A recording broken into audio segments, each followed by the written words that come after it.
ฐานรุ่นเทียนซีเว้าเกี่ยวกับสภาพอากาศเทียนซีเหินผู้ซั่วซื่อป่าอากาศดีแม่นบ่ซื่อเตอไม่ซั่วแม่นแล้วถูกต้อง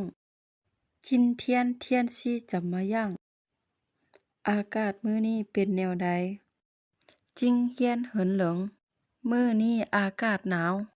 ชวนฮู้เตียนอีเมียนการเมาใส่เสื้อผ้าหนาแน่เพื่อหลีกเลี่ยงการเป็นหวัดนี้เจียเสี่ยงเทียนซีจำมายังสภาพอากาศอยู่บ้านเกิดของเจ้าเป็นแนวใด